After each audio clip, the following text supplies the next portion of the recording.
Hello friends, જય શ્રી કૃષ્ણ. સ્વાગત છે તમારું માય કિચનમાં. આજે આપણે બનાવીશું Valentine day special homemade chocolate.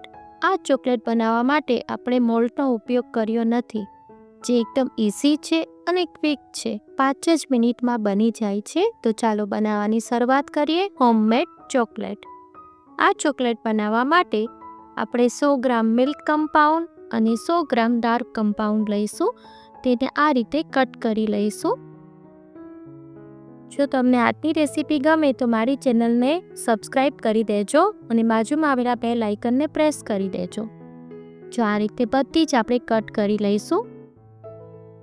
ત્યારબાદ હવે એને આપણે મેલ્ટ કરવાની છે. જો સરસ એકદમ કટ કરી લીધી છે. હવે એને આપણે ડબલ બોઇલિંગ યા પછી માઇક્રોવેવમાં મેલ્ટ કરીશું.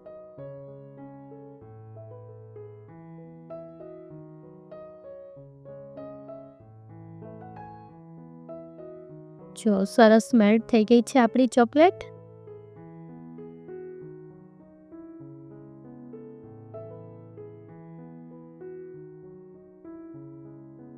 હવે આપણે વેફર બિસ્કિટ લઈશું. આ ટાઈપના જે વેફર બિસ્કિટ આવે છે તે મેં લીધા છે. હવે એને આપણે કટ કરવાના છે. આને આપણે સ્ક્વેર કટ કરીશું. આમાં એક સરખા આપણે કટ કરીશું, જેથી ચોકલેટનો દેખાવ સરસ આવે. જો આ રીતે આપણે એક સરખા પીસ કટ કરવાના છે. તમારે બીજી ચોકલેટની રેસીપી જોઈતી હોય તો કમેન્ટ બોક્સમાં તેની મેં લિંક આપેલી છે. જો આ રીતે આપણે કટ કરતા જઈશું. આ ચોકલેટ એટલી ઇઝી છે ને 5 જ મિનિટમાં તૈયાર થઈ જાય છે. જો આ રીતે બધી આપણે કટ કરી લઈશું. જો સરસ આપણા સ્ક્વેર પીસ તૈયાર થઈ ગયા છે.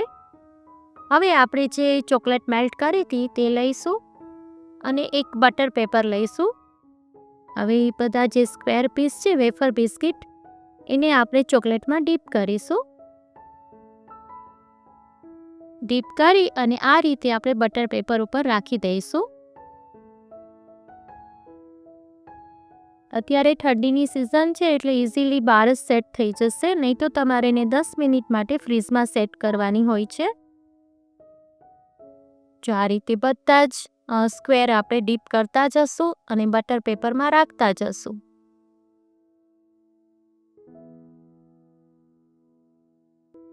તમને ચોકલેટની રેસીપી ગમે છે કે નહીં મને કમેન્ટ કરીને ચોક્કસ કહેજો. જો આપણા બધા જ સ્ક્વેર તૈયાર થઈ ગયા છે. બધી ચોકલેટ્સ તૈયાર થઈ ગઈ છે. હવે સેટ થઈ જાય પછી એને આપણે થોડું ફિનિશિંગ કરી લેવાનું છે. જે સાઈડ પર ગઈ છે બધી નાઈફથી કટ કરી લેવાની છે. જો તમને નજીકથી દેખાડું કેટલી મસ્ત લાગે છે. હવે આમે એ સારી જ લાગે છે, પણ હજી આપણે થોડી એટ્રેક્ટિવ બનાવીએ. એના માટે મેં કોનની અંદર જે ચોકલેટ મેલ્ટ કરેલી છે તેને ભરી લીધી છે અને આ રીતે ડિઝાઇન આપી છે. આમાં તમે તમારી મનપસંદ કોઈ પણ પેટર્ન કરી શકો છો. જો આ રીતે અલગ અલગ પેટર્ન તમારે કરવાની છે.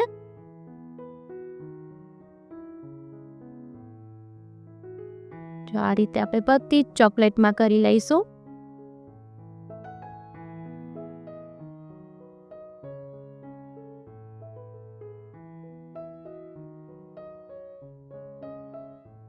બહુ ઇઝી છે, તરત બની જાય છે.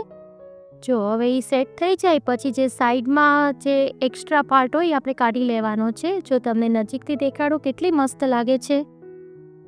હવે એના ઉપર આપણે પિસ્તાની કતરણ મૂકીને ગાર્નિશ કરીશું. છે ને એકદમ ઇઝી, ફટાફટ બની જાય છે. જો કેટલી મસ્ત બની છે, જોતાં જ ખાવાનું મન થઈ જાય એવી બની છે ને. ચોક્કસ ટ્રાય કરજો અને મને કમેન્ટ કરીને કહેજો કે આજની રેસીપી તમને કેવી લાગી. જો તમને આજની મારી રેસીપી ગમી હોય તો તમારા ફ્રેન્ડ્સ ગ્રુપમાં શેર કરજો અને મારી ચેનલને સબસ્ક્રાઈબ કરી દેજો.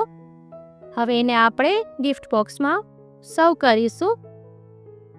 જો બધી ગોઠવાઈ ગઈ છે.